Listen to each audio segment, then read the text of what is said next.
कबीर माला काठ की बहुत जतन का पेर, मन माला को फेरिए जामे गांठ न मोएर. పరమహంస సద్గురు కబీర్ సాహెబుల వాక్యం. నామస్మరణ ఎట్లా చేయాలి, నామస్మరణ చేసిన ప్రయోజనమేమి, ఆ విషయంలో మహాత్ములు బోధన చేస్తున్నారు. సాధారణంగా ప్రపంచంలో మంత్ర జపం చేయాలంటే చేతిలోనే ఒక మాల పట్టుకుంటారు. మాల తిప్పుతూ తిప్పుతూ దానిలోనే ఒక గంట ఉంటుంది. ఆ గంట వచ్చిందంటే ఒక్కసారి ఆ జపం మంత్ర జపం అయిందని. అట్లనే లెక్కలు పెట్టుకొని కొంతమంది 101 లేదా 1001 జపం చేయడము సామాన్యంగా ఇది ఒక పద్ధతి ఉంటుంది అనుకోండి. కానీ కబీర్ సాహెబ్లు ఏమంటున్నారు, అట్లా లెక్కలు పెట్టుకొని నామస్మరణ చేస్తే ఏం ప్రయోజనము? నామస్మరణ అనేది తానే తిరుగుతూ ఉండాలి లోపలే. మాలా తిప్పేదానికి బదులు మీ మనస్సుని అంతర్ముఖం చేయండి. మనస్వరూపమైన మాలా తిప్పాలి. అంతరంలో మనస్సు స్థిరం కావాలి. బయట తిరిగేటువంటి మనస్సు అంతర్ముఖం కావాలి. అట్లా మీరు మనస్సును తిప్పి నామస్మరణ చేయండి. నామస్మరణ చేసే వేళలో సంతోషంగా, ప్రేమతో, శ్రద్ధతో, మంచి సద్భావనతో నామస్మరణ చేస్తూ పోండి. ఆ చేసిన ఫలం మీకు దొరుకుతుంది. స్మరణ చేస్తూ చేస్తూ స్మరణ రూపమైపోవాలి అంటారు. నేను చేస్తున్నాననేది తెలివి కూడా ఉండకూడదు అక్కడ. ఇట్లా స్మరణ చేయాలి. మరి ఏమంటారు, ఆ స్మరణ చేసే సమయంలోన నాలుక, పెదవులు ఏమీ అలగాడకూడదు. లోపలే తానే మనస్సుతో, అంతవి హృదయంతో స్మరణ జరగాలి.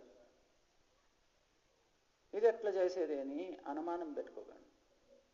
బాబాజీ గారు చెప్పేవారు, ఏమి స్మరణ అంటే జ్ఞాపకము. ఇప్పుడు ఎవరైనా మనం ప్రీతించిన వాళ్ళని జ్ఞాపకం చేసుకోవాలంటే అక్కడ పేరే చెప్పము, మాటలే ఆడము, లోపలే జ్ఞాపకం వస్తుంది. అట్లనే ఆ స్మరణ, ఆ సద్గురు స్మరణ మన జ్ఞాపకం తానే వస్తూ ఉండాలి. దాన్ని ఇంకొకరితో మాట్లాడే ఆవశ్యకత లేదు, చెప్పే ఆవశ్యకత లేదు, చెప్పించుకునే అటువంటి ఆవశ్యకత లేదు. తానే అంతరి హృదయంతో స్మరణ జరుగుతూ ఉండాలి. అది నిజమైన స్మరణ. జీ बाहर क्या दिखलाइए, अंतर जपिए नाम, कहा महोला खलक सो, पड़ा धनी सो काम. స్మరణ చేస్తూ ఇంకొకరికి చూపెట్టాలనే ఆశ ఉండకూడదు అక్కడ. జనాలు మెచ్చుకొని అని ధ్యానం చేయడము నిష్ప్రయోజనం. మనకు కావాల్సిందేమి, మన అంతంలో ఉండేటువంటి ధని అంటే ఏమి, ఆ సద్గురు లేక పరమాత్ముడు చూసి మెచ్చుకోవాలి, లోపల మెచ్చుకోవాలి. బయట జనాలు మెచ్చుకొని ఏం చేయరు. మనమేమో ఆశపడతాం, జనాలందు మెచ్చుకొని నాకేమో ఒక పెద్ద భావన ఇవ్వని అని మనం ఆశపడతాం. జనాలు పెద్ద భావన ఇచ్చి ఏం చేసేది? కన్నడంలో ఏమంటారు, జన మెచ్చుతా నిన్న కైలాసకు వైభవే. జనాలు మెచ్చుకొని మనకేమైనా ముక్తి ప్రాప్తి చేసి ఇవ్వగలగా? లేదు. మనకు కావాల్సిందేమి, ఆ పరమాత్మ మెచ్చుకోవాలి. మన స్మరణ చూస్తూ ఆయన మెచ్చుకొని ఆయనలో ఐక్యం చేసుకోవాలి. सहजे ही धुन होत है, हरदम घट के माही, सुरत शब्द मेला भया, मुख के हाजत नाही. మన అంతంలోన ఆ సత్నాం ధ్వని సహజంగా తానే జరుగుతూ ఉంటుంది. వాయించేవాళ్ళు లేవు, పాడేవాళ్ళు లేవు, లోపలేవు కూర్చొని వాద్యాలు వాయించట్లేదు. ఆ పరమాత్మే ఖుద్దు మన అంతరంలోన ఆ శబ్దాన్ని పెట్టారు. మనం ఏం చేయాలి? మన ఆత్మ, మన చేతనాన్ని ఆ శబ్దంలోన ఐక్యం చేయడము. దానికి ఏమంటారు? సురత శబ్ద యోగ అంటారు. యోగం అంటే కూడేది, ఒకటికొకటి ఐక్యం అవ్వడం. సురత్ అంటే మన ఆత్మ, శబ్దం అంటే అదే ధ్వని, లోపల వచ్చేటువంటి నాదం. మన చేతన సత్తా ఆ శబ్దంలోన ఐక్యమైందంటే అది సురత్ శబ్ద యోగము.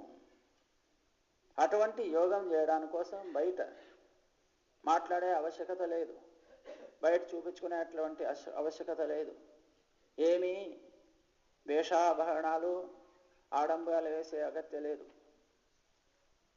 ప్రేమతో మన చేతనాన్ని ఆ శబ్దంలో ఐక్యం చేయడమే అదే సురత్ శబ్దయోగము, అదే సంత మార్గము. తానే ఆ ధ్వని ఎల్లప్పుడూ నిరంతరంగా మీరు కావాలంటే పొద్దున్నే చేయండి, మధ్యాహ్నం చేయండి, సాయంత్రం చేయండి, ఎప్పుడైనా చేయండి. ఆ శబ్దం నిరంతరంగా మన అంతరంలోనే జరుగుతూ ఉంటుంది. ఆ శబ్దం ఏమైనా ఒక క్షణం నిలిచిపోయిందంటే మనం ప్రాణం పోయిందనుకోండి. అంటే మనకు ప్రాణకు ఆధారమే ఆ శబ్దము. ఆ నాదము, శబ్దము మన అంతరంలోన 24 గంటల సేపు ఒక క్షణము అంతరం లేక తానే స్వయంగా జరుగుతూ ఉంటుంది. అటువంటి శబ్దానికి మనం ఎల్లప్పుడూ ధ్యాస పెట్టుకొని మన చేతనాన్ని ఆ శబ్దంలో ఐక్యం చేయడమే పరమార్థ సాధన. జీ माला तो कर में फिरे, जीभ फिरे मुख माही, मनुआ तो 10 दिस फिरे, यह तो सुमिरन नाही. ఎట్లో సహజంగా సులభంగా స్మరణ చేసేదాన్ని వదిలిపెట్టి జనులు మెచ్చుకొని అని చేతుల్లోన పూసలు పట్టుకొని మాలాలు పట్టుకొని స్మరణ చేయడము నిరర్థకం. నాలుకతో నామస్మరణ చేయడము, చేతుల్లోన మాల పట్టుకోవడము, మనసు చూస్తే 4 పక్క తిరుగుతూ ఉంటుంది, 4 దిక్కుల్లోన తిరుగుతూ ఉంటుంది. దీనికి స్మరణ అండు ఏదో కాలక్షేపం అనుకోండి అంతే. జీ तन थिर मन थिर वचन थिर, सुरत निरत थिर होए, कहे कबीर इस पलक को, कल्प न पावे कोए. సత్యమైన స్మరణ విధి విధానం ఎట్లా చేయాలి? ఒకే వాక్యంలో చెప్పేస్తున్నారు. శరీరము స్థిరంగా ఉండాలి, అలుగాడకూడదు. మనస్సు చంచలంగా ఉండకూడదు, స్థిరమైపోవాలి. శరీరము భద్రంగా ఆసనం వేసుకొని కూర్చుని మనస్సు స్థిరం చేసుకొని లోపల చూసేటువంటి శక్తి, వినేటువంటి శక్తి 2 స్థిరమైపోవాలి. ఇట్లు మనం స్మరణ చేయాలి. బాబాజీగా అనేవాళ్ళు మనకి నడుము నొప్పి వచ్చినా కానీ, కాళ్ళు నొప్పి వచ్చినా కానీ, చేతుల నొప్పి వచ్చినా కానీ, గొంతు నొప్పి వచ్చినా కానీ మీరు అభ్యాసాన్ని వదిలిపెట్టొద్దండి. ఎందుకంటే అభ్యాసం అన్ని తప్పించుకొని అభ్యాసమే చేయలేకపోతే ఒకనాడు మనం యమబాధ పడాలి కదా, అది ఎంత నొప్పి ఉంటుంది. ఈ నొప్పిని మనం వదిలిపెడితే ఆ నొప్పి అనుభవించేటప్పుడు ఎంత కష్టం ఉంటుంది. దాన్ని ఎదురుగా పెట్టుకుంటే మనకు ఈ నొప్పులు ఏమీ లెక్కలేదు అనుకోండి. ఇప్పుడే మనం నొప్పిలో అనుకుంటే అప్పుడు పడే బాధ దాన్ని మనం జ్ఞాపకం పెట్టుకుంటే ఇది ఏమీ నొప్పులు కావు, ఇదేమీ బాధలు కాదు. అందుకని శరీరం ఒప్పుకోపోని, మనసు ఒప్పుకోకపోని మనము మనసులోన తీర్మానం చేయాలి. ఇది గురువాక్యం, ఇది దాన్ని నేను ప్రతిపాలన చేయాలి అనే ఒక ధైర్యం ఉండాలి, నిర్ణయం ఉండాలి. అందుకని ధను అంటే శరీరం స్థిరంగా కూర్చోబెట్టి మనస్సుని స్థిరం చేసి వినేటువంటి చూసేటువంటి 2 శక్తులు కళ్ళ మధ్యభాగమున భూమధ్య స్థానమున సంపూర్ణంగా స్థిరం చేసుకునే అభ్యాసం చేసిందే నిజమైతే ఒక్క క్షణం చేసినటువంటి నామస్మరణ ఫలము కల్పన పావే కోయ్, దానికి కల్పన చేయడానికి ఇంత అని చెప్పడానికి సాధ్యమే లేదు. ఇంకొక అర్థంలో ఏమవుతుంది, కల్ప అంటే 1000 యుగాలకి ఒక కల్ప అంటారు.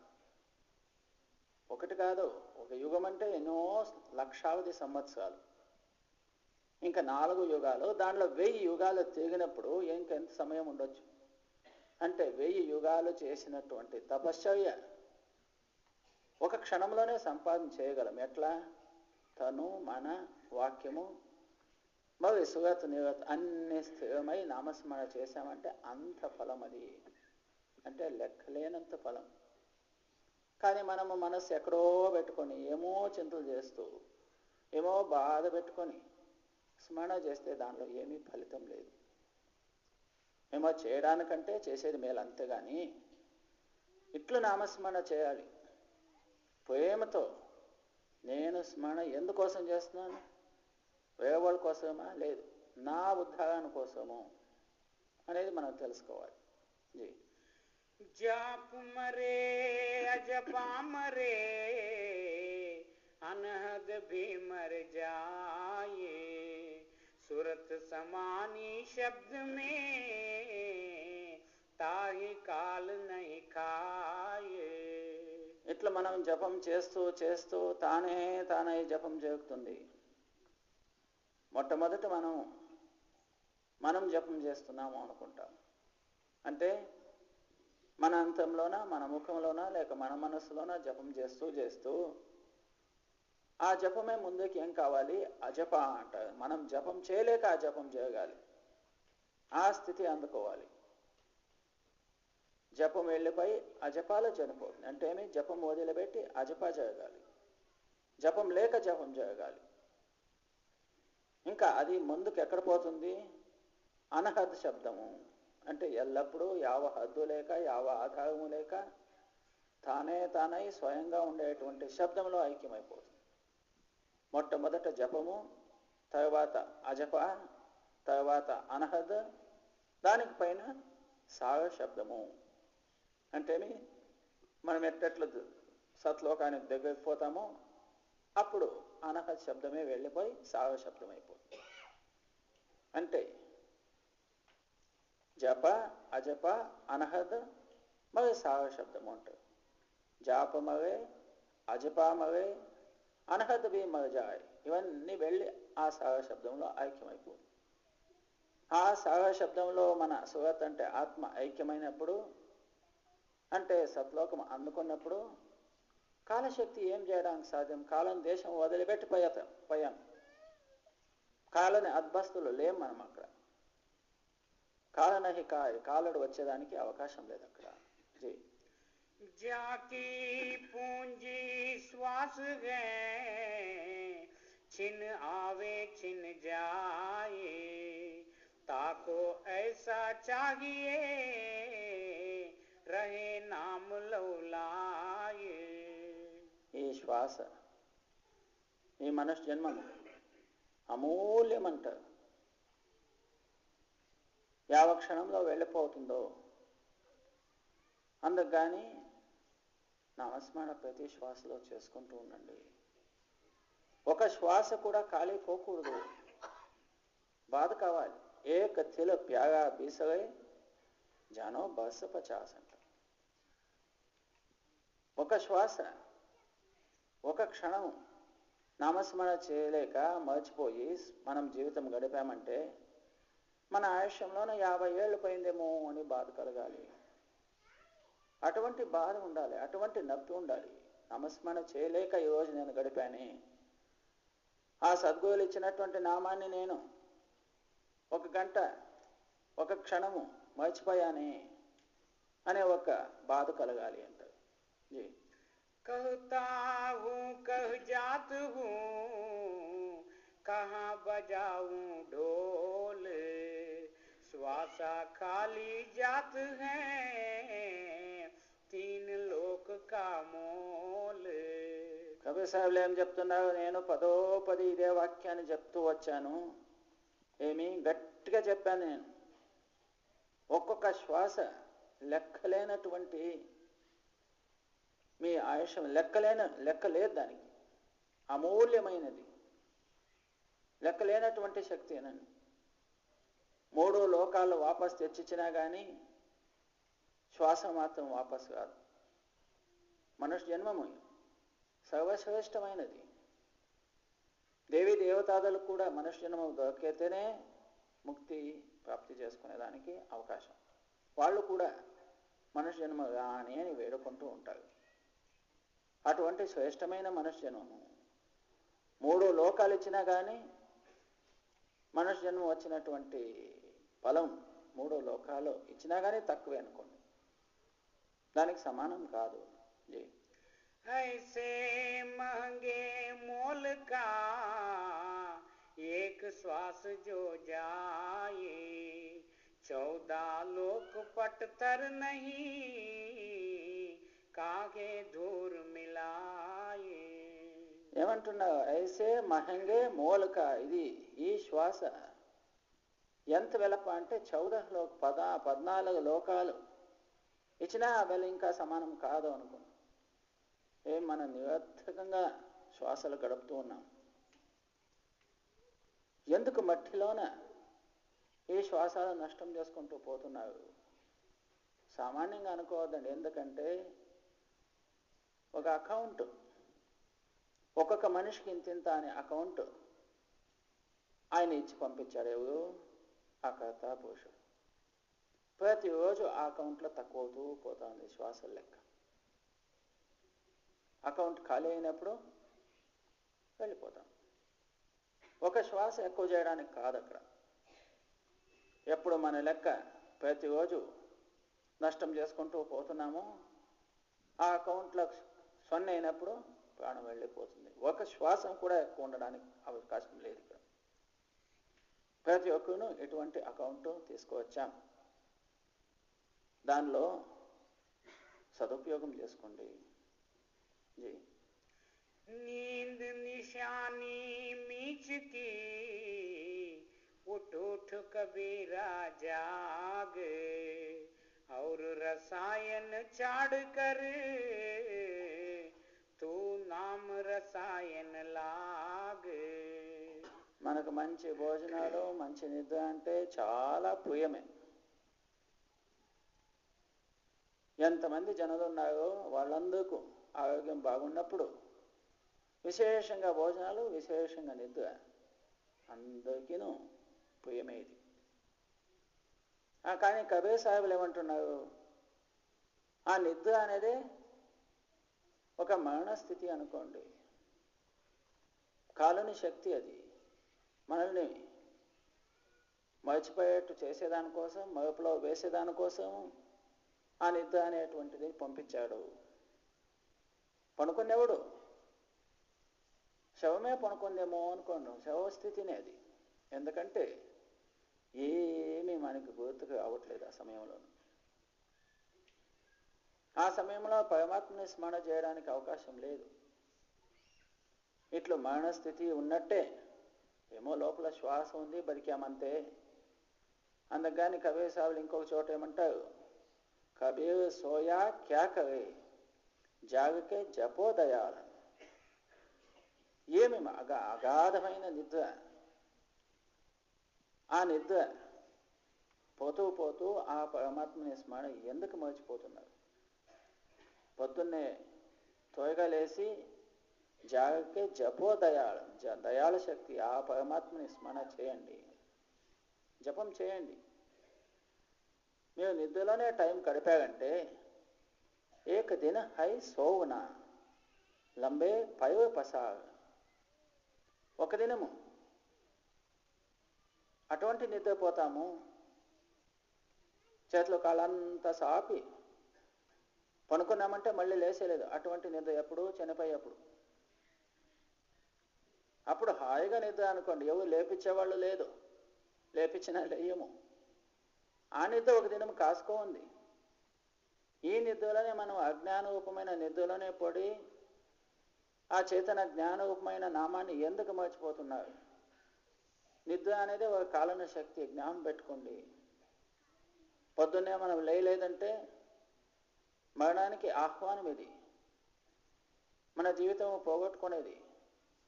మనమేమో హాయిగా నిద్రపోయామంటే ఎంతో ఖుషి. ఇది ఖుషి కాదు, నష్టం ఇది. कबीर खुदिया कुकरी करत भजन में भंग, या को टुकड़ा डाल कर सुमिरन करो निसंक. క్షుధ అంటే మన కడుపు. ఈ కడపాత్రము ఒక కాలశక్తినే. మనకు ఆకలి అయిందంటే ఏం పని చేస్తున్నామో దాన్ని వదిలిపెట్టేస్తాం. ఎందుకంటే సమాధానమే ఉండదు. ఆకలి అయిందంటే ముందుకు పని చేయాలనిపించదు. ఇంకా ప్రపంచమే పని కాలేకపోయినప్పుడు ఇంకా మాత్రం భజన స్మరణ చేయడానికి సాధ్యమే లేదు. ఎప్పుడు విశేషంగా కడుపు ఆకలి అయిందో అప్పుడు సమాధానమే ఉండదు. ఇంకా స్మరణ చేసేది ఎట్లు, అభ్యాసం చేసేది ఎట్లు. అందుకోసం కడుపుకోక భోజనం వేసేయండి, కానీ వేసే దానిలో లిమిట్ ఉండదు, మితం ఉండదు. కడుపుకి ఎంత కావాలో అంతే వేయాలి, కానీ ఎక్కువ వేసామంటే ఆలస్యం వచ్చేస్తుంది. కడుపుకి వేయలేక భజన చేయలేము. ఎంతో మహనీయులు అడవిలో వెళ్ళినా కానీ కందమూలాదుల భక్షణ చేయాల్సి వచ్చింది. కడుపు అనేదే ఒక కాలశక్తి. మనల్ని పరమాత్మను మర్చిపోయేదానికోసం అది కడుపు చేశాడు. కడపాత్రాని కోసం మనం సంపాదన చేసి చేసి చేసి అది ఆశ కొనలేదు. సంపాదన చేసిందే, తినిందేనే. అందాజు చేసి చూసుకోండి, ఎంత తినిండొచ్చిన మనం. మేము ఒక బండి తినింటామా, 2 బండ్లు తినింటామా పుట్టినప్పటి నుంచి? దానికి ఏమైనా లెక్క పెట్టేకి వస్తుంది? అంతంతా ఎక్కడ పోయింది? మట్టిలో వెళ్ళిపోయింది. అంత తిన్నా కానీ ఇంకా సమాధానమైందా? లేదు. ఎంతోమంది ఒక్కొక్క కొట్లాడతాం. మంచి భోజనం దొరకలేదంటే సమాధానమే ఉండదు. రుచి లేదంటే ఇది ఎటువంటి భోజనం, పనికిరాని భోజనం. మన చింత అంతా అక్కడే. అంటే ఇంద్రియ స్వాదాలు ఇట్లా మనకు ఆకర్షణ అయిపోయింది. కబేసావులు అంటున్నా, కడుపును వదిలిపెట్టి స్మరణ చేసేదానికి సాధ్యం లేదు. కడుపు కొంచెం భోజనం వేసేయండి, తప్పులేదు. మితంగా వేయండి, ఎంత కావాలో అంతే వేయండి. పాలన కావాలి. శరీరం ఉంటేనే అభ్యాసం చేయడానికి. శరీరాన్ని వదిలిపెట్టేకొచ్చేలే, శరీరాన్ని తిరస్కారం చేసేకొచ్చేలేదు. శరీర పాలన పోషణ కానే కావాలి. దానికి ఎంత కావాలో, ఇంజన్కి ఎంత కావాలో, డీజిల్లో పెట్రోల్ ఎంత కావాలో అంత వేయాలి. విశేషంగా వేస్తే ఏమవుతుంది? కాలిపోతుంది. అట్లనే మనం విశేషంగా వేసేది నేర్చుకోకూడదు. ఆలస్యం వస్తుంది, జడమవుతుంది. ఎంత కావాలో అంత కడుపుకి వేస్తూ మీరు లక్ష్యం మాత్రం ఆ స్మరణతో అభ్యాసంలో ఉండని.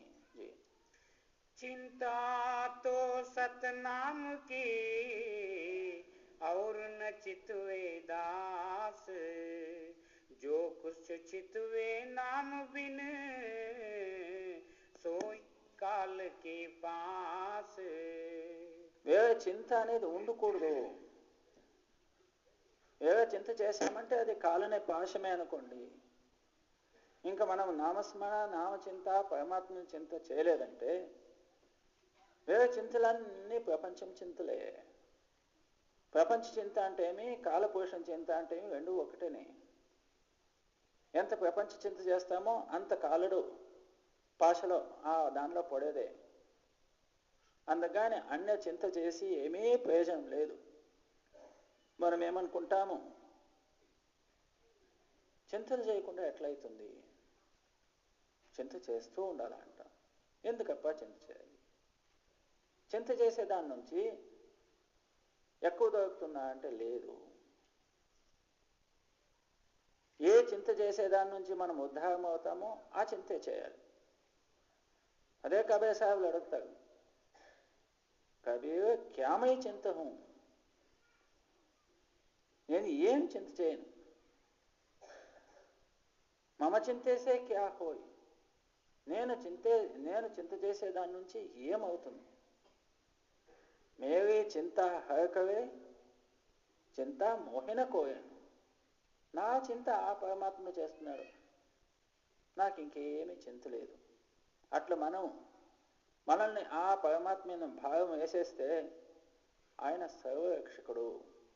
ఇట్లా విశ్వాసం ఉంటే మన చింత ఆయన చేస్తాడు. మనం నిశ్చింతగా నామస్మరణ చేయాలి. ఎంతో బాధలు, ఎంతో చింతలు, లేని పోని అంతా కట్టుకుంటాం. ఆవశ్యకతనే ఉండదు.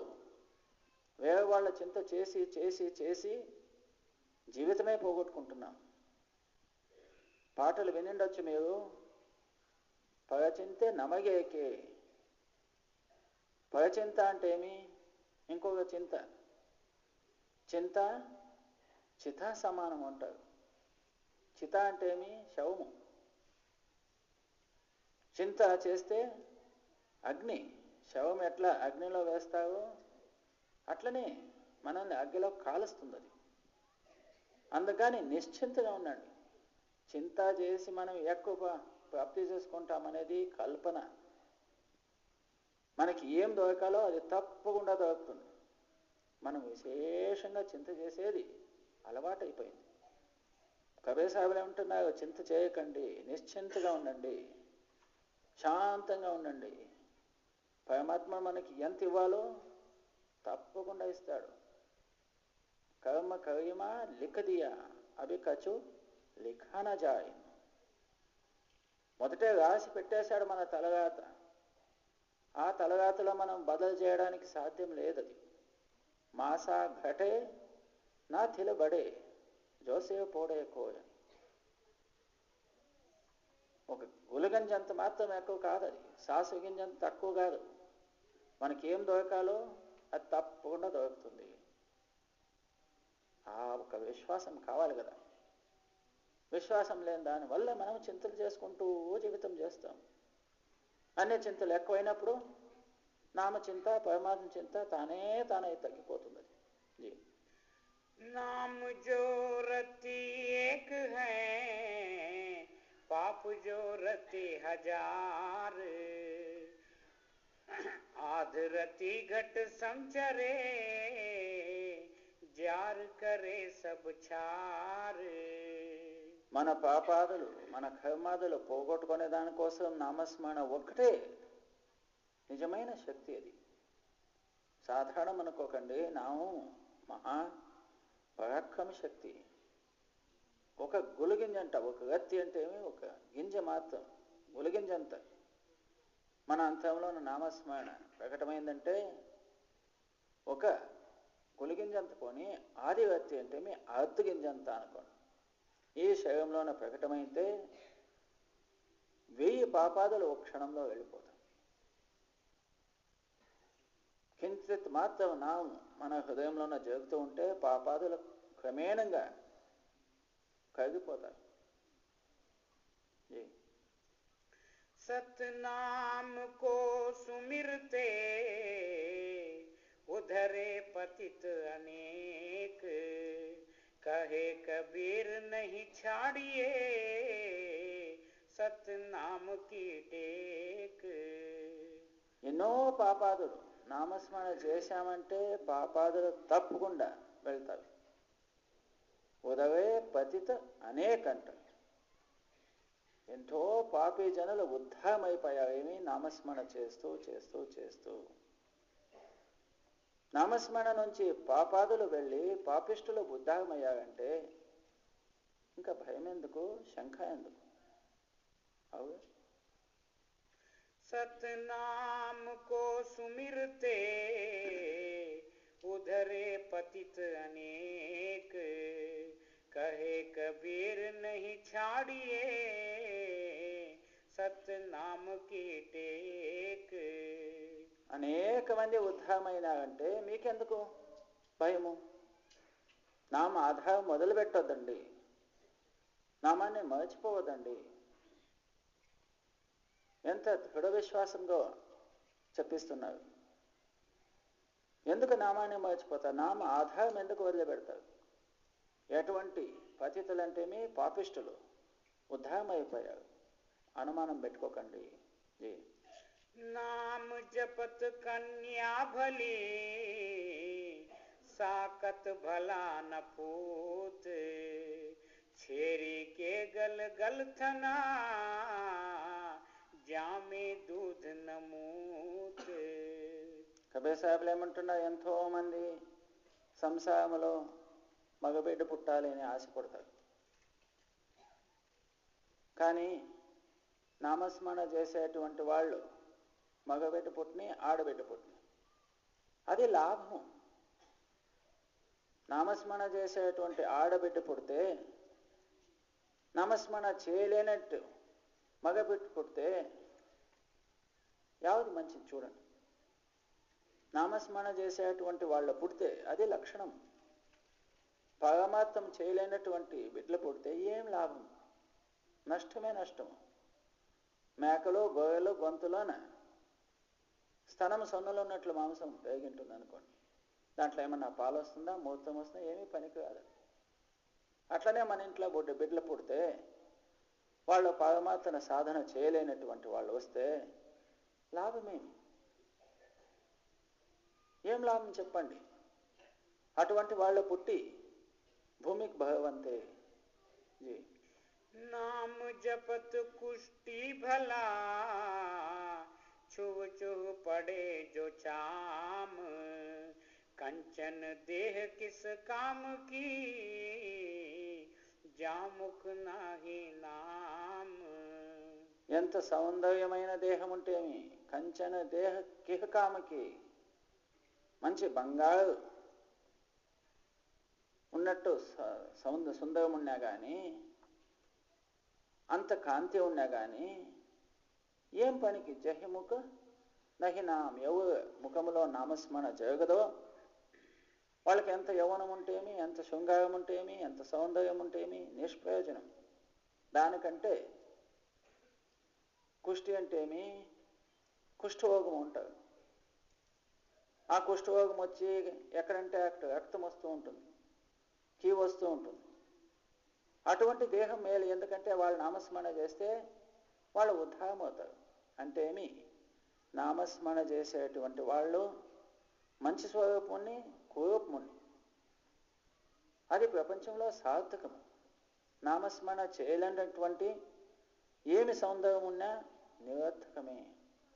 అంటే పరమాత్మ సాధన చేయలేక ఎన్ని ప్రజలున్నాయో వాళ్ళంతా మళ్ళీ 84 లక్షలు తిరిగేటువంటి అవకాశం.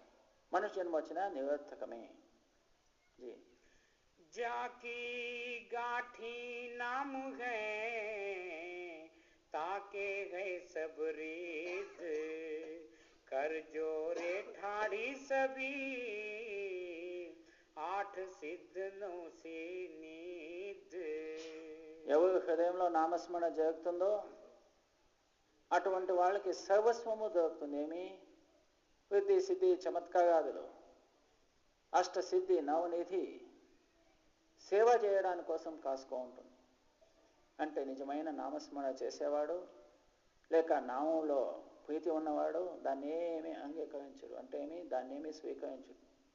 ఎటువంటి వృద్ధి సిద్ధి చమత్కారాదులు వచ్చినా కానీ దాన్ని ఏమీ ఒప్పుకోడు. నిజమైన భక్తునికి ఏం కావాలి? పరమాత్ముడే కావాలి. ఈ ప్రపంచంలో ఇటువంటి సిద్ధి శక్తులు ఎందుకు కావాలి జీ? मार्ग चलते जोगिरे ताको नाही दोष कहे कबीर बैठा रगे तासिर करड़े कोस. ఇంకా హెచ్చరికిచ్చి చెప్తున్నా మనకు, ప్రపంచంలో ఉండే జనాలు భక్తి చేయలేక కింద పడారంటే అంటే 84 లక్షల జీవరాశిలో పడేటువంటి అవకాశం వస్తే వాళ్ళు ఏమీ చేసేదానికి సాధ్యం లేదు. వాళ్ళు పడేదే వాళ్ళ లక్షణము. ఇంకా సత్సంగలై నామం తీసుకొని నామాన్ని మర్చిపోయి కింద పడతారంటే నష్టమే నష్టము. ఎందుకంటే తెలిసి కింద పడితే అపారమైన నష్టం. తెలియక వాళ్ళు, తెలియలేని వాళ్ళు, బుద్ధి లేని వాళ్ళు కింద పడితే అది నష్టం కాదు, అది వాళ్ళ తలగాత అనుకోవచ్చు. ఇప్పుడు మనం తెలిసి సత్నామం తీసుకొని బుద్ధి వచ్చి ఇంకా స్మరణ చేయలేదంటే అపారమైన నష్టం. ఇంకొక అర్థంలో కబీర్ సాహెబ్లే అంటున్నారు, నడిచే వాళ్ళు కింద పడితే అకస్మాత్తుగా కింద పడతారు, గాయాలు చేసుకుంటారు. హాయిగా కూర్చున్న వాళ్ళు ఎందుకు కింద పడి నష్టం చేసుకోవాలి? ఎంత తెలివి చెప్తున్నారు. మనకిప్పుడు సద్గురువులు కృప చేసి మంచి భోజనాన్ని తట్లో పెట్టి ఎదురుగా పెట్టారనుకోండి, మనం తినడానికి ఆలస్యము, ఇంకా ఆకలి ఆకలి అని కూర్చుంటే ఆ దేవుడే వచ్చి మీ నోట్లో పెట్టాలా ఏమి? మంచి భోజనం చేసి తట్లో పెట్టి మీ ఎదురుగా పెట్టింది చాలదా? ఇంకా ఆకలి ఆకలి అని కొట్టుకుంటే మీ ఉద్దేశం ఏమి? మీ ఆశ ఏమి? ఆ దేవుడే వచ్చి నోట్లో పెట్టిని అని ఆశ పెట్టుకుంటే ఇంకా ఆ పరమాత్ముడు ఏమి? మన గులాముడా ఏమి? అంత చేసినా మనకి సమాధానం లేదే, శాంతి లేదే. మన బుద్ధి ఇట్లుంటుంది. అంటే ప్రపంచం వాళ్ళు భక్తి చేయలేదంటే నడిచే వాళ్ళ కింద పడతారు. సద్గురు మనల్ని కాపాడి సురక్షితంగా కూర్చోబెట్టాడు, సర్వస్వము ఎదగబెట్టాడు. ఇప్పుడు మనకు కావాల్సిందేమి? శాంతంగా ఆయన ఇచ్చింది తీసుకొని తిని హాయిగా ఖుషీగా సంతోషంగా ఉండడం. ఇంకా ఆకలి ఆకలి, ఇంకా చాలదు చాలదు, ఇంకా చింతలు పెట్టుకుంటే ఇది మన విపరీత బుద్ధి అనుకోండి. పరమాత్మ చేయడానికి సాధ్యం లేదు ఇది. ఇంత సౌకర్యం చేసినా కానీ, ఇంత సులభోపాయము సత్నామ ఉపదేశం సిక్కినా కానీ ఇంకా మనకు ఆశలు తీరదే, ఇంకా మనం కింద పడుతున్నామంటే ఎవరి దోషం ఇది? ప్రపంచమిగతి వాళ్ళే నడిస్తే మనము ప్రయోజనమేమి?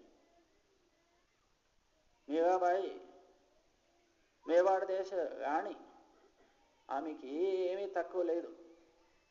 అంతుండే కానీ అంతా వైరాగ్యం చేసుకుని రవిదాసుల్లో ఎందుకు సేవకిగా పనిచేసింది, సేవ చేసింది, ఎల్లప్పుడూ ఆయన స్మరణ చేసింది, ఉద్ధారం అయిపోయింది. అంటే వైరాగ్యం కావాలి జీవితంలోన. రాజా పీపాని మహాన్ పెద్ద రాజు, ఆయనంతా సర్వస్వము త్యాగం చేసి మహాత్ముల దగ్గర సేవ చేసుకుంటూ నామ అభ్యాసం చేసి ఉద్ధారం అయిపోయాడు. బలక్ బుఖా రాజా అని ఆయన ఇరాన్ దేశం ఇప్పుడు ఎక్కడుందో అక్కడి నుంచి పొట్టి చాలా పెద్ద రాష్ట్రం. ఆయన సేన ఎంత అంటే ఎన్నో యోజనాల దూరం అంట. అటువంటి ప్రసిద్ధమైన రాజు, ఎన్నో భోగాదులు నింపుకున్న రాజు అకస్మాత్తుగా కబీర్ సాహెబుల సమాగం దొరికినప్పుడు సర్వస్వాన్ని త్యాగం చేసేశాడు.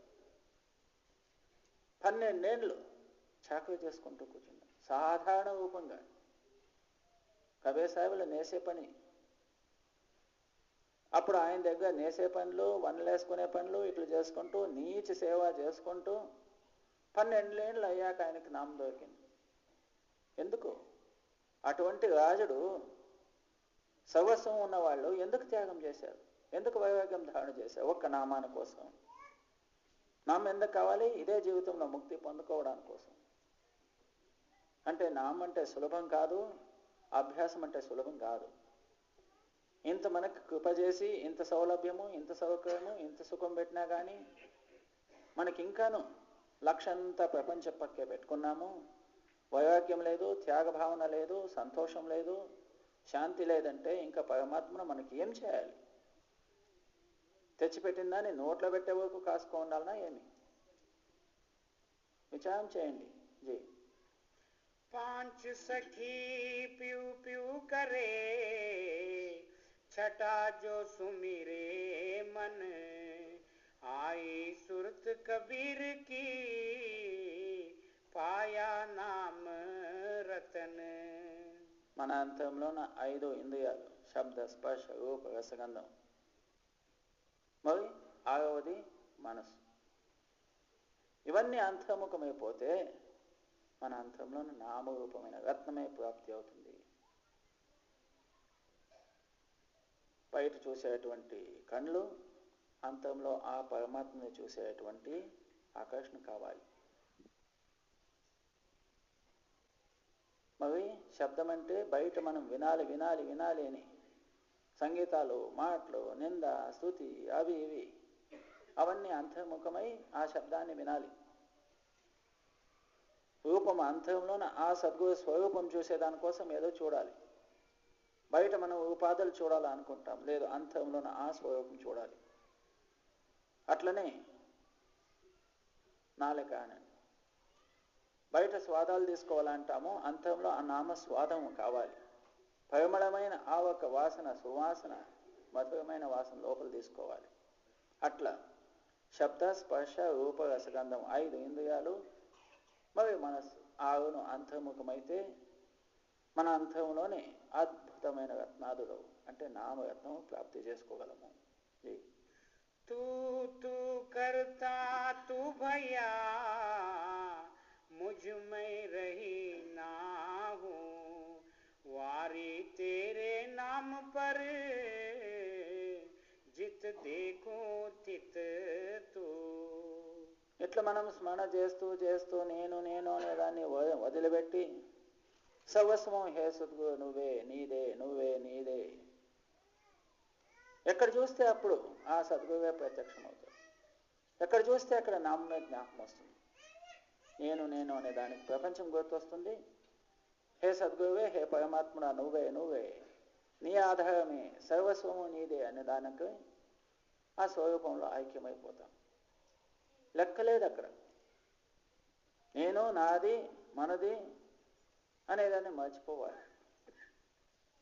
తూ కర్త తూ భయ, ఎప్పుడూనూ హే పరమాత్ముడా నువ్వే నువ్వే, సర్వస్వము నీదే. అప్పుడు సర్వస్వము అతనిదే అయిపోతుంది, అతనిలో ఐక్యమైపోతాం. నేను చెప్పేది, నేను చేసేది నేనున్నట్టే ఉండాలి. నేను నేను అని ఆ కాలంలో ఐక్యమైపోతాం. అంటేమి కాలరు తింటాడు. तू तू करता तू भैया मुझ में रही ना तू, वारी तेरे नाम पर जित देखूं तित तू. అటువంటి వాళ్ళ సర్వస్వము నామం మీద వేసినప్పుడు ప్రతి ఒక్కటి హే పరమాత్మన సర్వస్వము నీదే, నా సర్వస్వము నీదే అర్పణ చేసేస్తారు. అప్పుడు మనం నేను అనేది ఉండదు. ఇంకా నేను అనేది లేదన్నప్పుడు మనం పుట్టేదేమి చనిపోయేదేమి ఏమి అసలు లేదు అక్కడ. ఇట్లా మనము మహారాజు గారు చెప్పినటువంటి నామము జపం చేస్తూ జీవితాన్ని సార్థకం చేసుకోవాలి. ఇంకా ముందుకు బాబాజీ గారు నామ నిర్ణయ విషయంలోన అద్భుతంగా ఉండేటువంటి సత్సంగం వినండి. ఈ సమయంలోన సత్సంగం వినే సమయంలో నిద్ర రాకున్నట్టు, లక్ష్య వేరే పోకున్నట్టు చూసుకొని సత్సంగాన్ని వినండి. పొద్దున్నే 8 గంటలకంతా ప్రయాణం చేస్తే దారిలోన 1-2 చోట్ల వెళ్ళేది ఉంటుంది. 8:30కంతా మేము కింద నుంచి బయలుదేరాలని అనుకుంటున్నాం. ఇప్పుడు శాంతంగా సత్సంగమిని తర్వాత శాంతంగా ప్రసారం చేసుకుని మేము నిజంగాను శాంతంగా నామస్మరణ చేసుకుంటూ కూర్చొని వాళ్ళ సౌది వచ్చినప్పుడు వాళ్ళ ప్రసారం తీసుకువెళ్తే ఎంత ఆనందంగా ఉంటుంది. నేను మొదట ఎందుకు నేను మొదట? ఇప్పుడు నేను మొదట నేను ముందు అంటుపోతే ఆలోచించి చూడండి. అకస్మాత్తుగా ప్రతి ఒక్క దానిలో నేను ముందు ఉంటాం కదా. చనిపోయే దానిలో నేను ముందు ఉంటామా? దేవుడా నాకు మొదలు చావు నేను మొదట అంటాం లేదు. ఇట్లా ముందు పోవాలనే భావననే అదే ఒక దినం మొదలే వచ్చేస్తే మనకి. అందుకని గుర్తుపెట్టుకోండి, నా సరిది ఎప్పుడు వస్తే అప్పుడు ముందు ఉంది ఎందుకు అట్లా మనం తెలుసుకోవాలి. ముందు పోయేప్పుడు ముందు పోతూ ఉంటే మొదలే ప్రాణం పోతే ఏం ప్రగతి? అందుకోసం అప్పుడు శాంతి అనేది వస్తుంది. లేదంటే నూకే బుద్ధి మంచిది కాదు. అది శాంతంగా కూర్చొని శాంతంగా మీరు ప్రసాదం తీసుకుని శాంతంగా వెళ్ళాలంటే అదే శాంతమే మనల్ని కాపాడుతుంది. 4 రోజులు మంచి బాబాజీ గారి స్మరణతో జీవనం జరిగిందనుకోండి, ఇటువంటి అవకాశం బాబాజీ గారు ఈ యొక్క ఎనమలదొడ్డి గ్రామంలోన ఇటువంటి ఆశ్రమము, ఇటువంటి వాతావరణము, ఇటువంటి మహాన్ సత్సంగ వాతావరణం కల్పన చేసి ఇచ్చిన దానికి మనము ధన్యులు. ఆ మహారాజు గారు ఇట్లు రాలేదంటే మనం ఏం చేసేవాళ్ళం? సత్సంగం అంటే ఏమి, సంతమతం అంటే ఏమి, నామం అంటే ఏమి మనకేం తెలుసు? మనకింతే తెలుసు. దేవుళ్ళు పూజ చేసుకునేది, లేదు మేకలు కోళ్ళు బలిచ్చేది, ఇవే దేవుడు అనుకొని ఉండేవాళ్ళం. సద్గురులు మనకు ఇటువంటి ఆశీర్వాదం చేశారు, సద్బోధన సద్విచారం చేసేటువంటి అవకాశం కల్పించారు. అందుకని ఆ సద్గురులకు కోటి కోటి ప్రణామాలు అర్పించుతూ శాంతంగా మనము జీవితం చేసేదాన్ని నేర్చుకోవాలి. ఇటువంటి అవకాశము జీవితంలోనే వేరే ఎవరికి దొరకదు. మహాభాగ్యవంతులు. ఈ సమయం మనం పోగొట్టుకోకుండా ఎల్లప్పుడూ సేవా అవకాశము, సత్సంగం అవకాశము, నామస్మరణ భజన, దానికి ఏమంటారు? సేవ, సుమిరన, సత్సంగం. ఇది 3 ఒకటికొకటి కనెక్షన్. సేవనే చేయలేక, సత్సంగమే చేయలేక స్మరణ కాని అంటే అది మనసు ఒప్పాలి కదా. అందుకని సేవ అంటే నాకు టైం కుదరదు అంటే మనకు అభిలాష లేదు అని అంతే. ఎందుకు కుదరదు? మన మనసులోనే చేయాలనే ఒక ఖాయిష్ లేదు, చేయాలనే అనే ఒక ఆశ లేదంటే ఇంకా వాళ్ళకి ఏం చెప్పేది ఉంటుంది చెప్పండి? ఎవరికి కావాలో వాళ్ళే వస్తారు. ఇంగ్లీష్లో ఏమంటారు? గుర్రాన్ని నీళ్ళ దగ్గర తీసుకొని పోవచ్చు, కానీ నీళ్లు తాగేది విడిసేది దానికి పుట్టింది. దానికి కావాలంటే అది తాగుతుంది. మనం నీళ్ళ దగ్గర తీసుకువెళ్ళవచ్చు, అంతేగాని నీళ్లు తాగేటట్లు చేసేదానికి సాధ్యం లేదు. అట్లనే మనము ఆ సద్గురువులు మనకు కావలసినంత బుద్ధి చెప్పించారు. ఆ బుద్ధి నేర్చుకునేది, వదిలిపెట్టేది మనకి ఇడిసింది. ఎవరెవరికి సేవ భాగ్యం కావాలో ఇక్కడ కానీ ఆశ్రమంలో చింతపండు బిల్డింగ్ సేవ, అన్ని సేవలు ఉంటాయి. ఎవరికి సేవ అభిలాష ఉన్నదో వాళ్ళు సమయం చేసుకుని 1 రోజు కానీ, 2 రోజులు కానీ, 1 వారం కానీ, 15 నాళ్ళు కానీ, నెల కానీ వాళ్ళ అనుకూలానుసారం వస్తూ పోతూ సేవ చేసుకుంటూ సత్సంగం వింటూ నామం అభ్యాసం చేసుకుంటూ మన జీవితము ప్రాపంచికుల రీతి జరగకూడదు. ప్రపంచం జనాలు ఎల్లప్పుడూ ప్రపంచ చింత చేసుకుంటూ, డబ్బు చింత చేసుకుంటూ, ఆదాయము వ్యవహారం చేసుకుంటూ వాళ్ళ జీవితం చేస్తారు. మనము అట్లే జరిపితే మనకు ప్రపంచం వాళ్ళకు తేడేమి, వ్యత్యాసమేమి? అది మనం అప్పుడప్పుడు మనలో అడుక్కుంటూ ఉండాలి. అందుకని ఎవరెవరు సేవ కావాలని ఉన్నారో వాళ్లకు బస్ ఛార్జ్కి అనుకూలం లేదంటే దయచేసి వచ్చి బస్ ఛార్జ్కి ఎంత డబ్బు తీసుకోండి. ఇంకా కొంతమంది ఇంకొక వారం 10 రోజుల్లోనే చింతపండు సేవ కోసం ఇక్కడి నుంచి బస్ చేయాలని మాట్లాడుకుంటున్నారు. ఆ విషయం మీరు ముందుకు ఇక్కడ వ్యవస్థాపకులు లేక ఎవరు వ్యవస్థ చేస్తున్నారో వాళ్ళ దగ్గర తెలుసుకోవచ్చు. ఇంకా రేపు మన్నాడు కొంత దినాలని వెళ్ళాలి, మేము బస్సులో వస్తామంటే వాళ్ళకు వ్యవస్థ చేయొచ్చు. ఇంకా ఒక్కొక్కరిని అడిగి మీరు సేవకు వస్తారా అడిగేది మంచి పద్ధతి కాదు. కొంతమంది ఇట్లా తెలుసుకుంటా, నాకేమి పిల్లలే, నన్నేమి చెప్పలేదులే. ఒక్కొక్కరికి పిలిచి చెప్పేదానికి వస్తుందా? ఇంకా కొంతమంది నన్ను మాట్లాడనే లేదు, నన్ను పలుకరించిన, ఎట్లా మీరే ఆలోచన చేసి చూడండి. ఇంతమంది ఉన్నారు. ఇది సత్సంగం అంటే అందరినీ మాట్లాడినట్లే, మనం ఒక్కొక్కరు మాట్లాడుకున్నట్లే కదా. ఇంకా విశేషంగా మాట్లాడేది ఏముంటుంది? ఏం ప్రపంచం రీతిగా మీరు బాగున్నారా, మీరు ఎట్లున్నారు, పెండ్లైందా, బిడ్డలైందా, డబ్బు సంపాదించిందా, ఇవి మాటలు మనకెందుకు? మన మాటలేమి, సత్సంగమే మన మాటలు, నామస్మరణే మన మాటలు. అందుకు కానీ ఎవరు అట్లా తెలుసుకోకండి, దయచేసి తెలుసుకోకండి. ఎందుకంటే అది మంచి భావన కాదు. నన్ను మాట్లాడలేదు, నన్ను పిల్లలేదు. ప్రతి ఒక్కరిని ఆ పరమాత్మను పిలుస్తూనే ఉన్నాడు. ఎట్లా పిలుస్తాడో మన అంతంలోనే ఆ శబ్దాన్ని పెట్టి, కబీర్ సాహెబ్ సత్సంగంలో ఉన్నది, తెరే బులానే కెలియే, మమ్మల్ని పిలవడానికి కోసమే ఆ శబ్దాన్ని పెట్టాడు. ఎల్లప్పుడూ పిలుస్తూ ఉన్నాడు రమ్మని. మనం పోవట్లేదు. ఆ షాయక్ అంటే షాయక్ నాడి, ఆ నాడిలోన ఎల్లప్పుడూ పిలుస్తూనే ఉన్నాడు, రండి రండి రండి.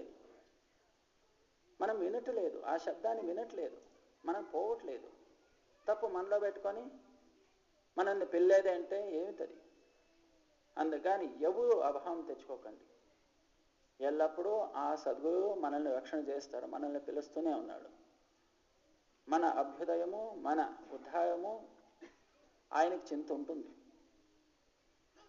లేదు అనుకోవడము మన దుర్బుద్ధి లేక మన అభావం. అందుకని ఎవరును ఇదే పరిస్థితి వచ్చినా కానీ, ఎవరు ఏం చెప్పినా కానీ మనుషులు చెప్పేది వినొద్దండి. సద్గురువులు ఆ సత్సంగంలో చెప్పిన దాన్నే వినండి. అదే నిజమైన వాక్యము, అదే సత్యము.